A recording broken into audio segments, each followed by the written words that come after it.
Before cities rose, before kings ruled, before history was written in books, there was a silence on earth, a pure beginning, and then, from within the human heart, came the first crack. This is the story of how that silence was broken by the first act of bloodshed. In the earliest days of humanity, when the earth was still new and untouched by the complexity of civilizations, there lived the first man, Adam, and his family. Life was simple, guided directly by divine instruction. There were no nations, no borders, no laws written by man, only the guidance given by God. Among Adam's children were two sons, Cain and Abel. Cain was the elder brother. He worked the land, cultivating crops from the soil. He was strong, determined, and deeply connected to the earth. Abel, the younger brother, was a shepherd. He cared for animals, guiding them across fields and ensuring their safety. Abel had a calm and gentle nature, while Cain carried a more intense and restless spirit. As time passed, both brothers grew into their roles.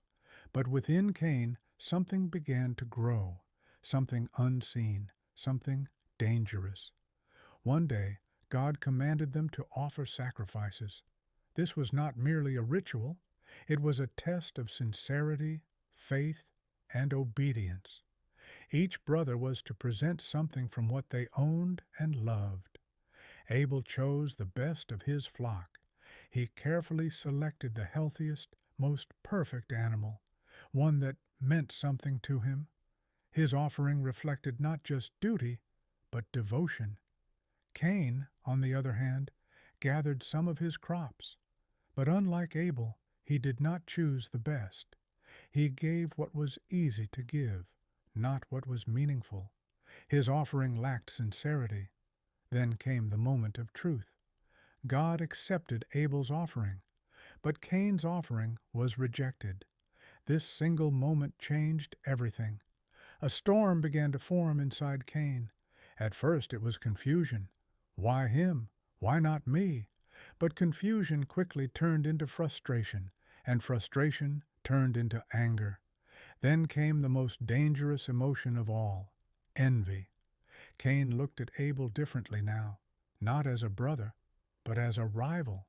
Abel's success became a mirror reflecting Cain's own failure. Instead of correcting himself, Cain chose to blame his brother.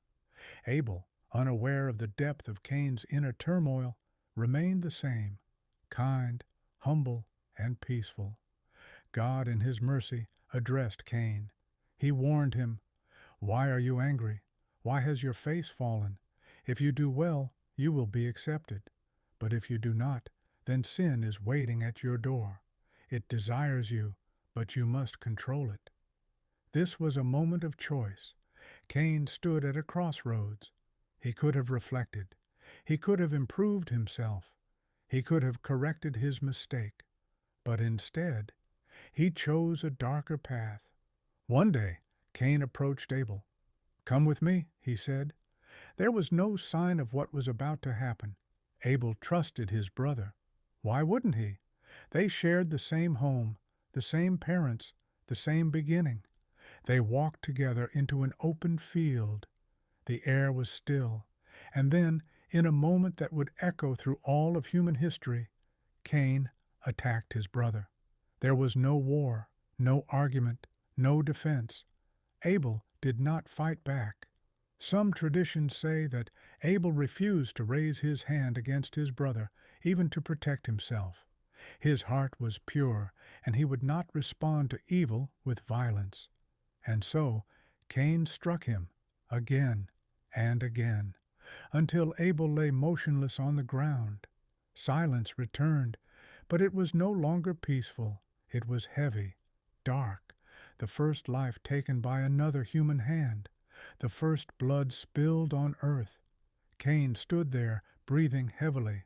The anger that once consumed him was gone, but what replaced it was something far worse: emptiness, confusion, fear. He looked at his brother's body, unsure of what to do. Death was something new. Humanity had never seen it like this before. He tried to hide what he had done. According to tradition, God sent a crow to show Cain how to bury his brother. The bird scratched the ground, demonstrating what needed to be done. Cain watched and understood. "Woe to me," he said. "Am I not even able to be like this crow, to hide my brother's body?" For the first time, regret entered his heart, but regret came too late. The act could not be undone. God confronted Cain. "Where is your brother?" Cain replied, "I do not know.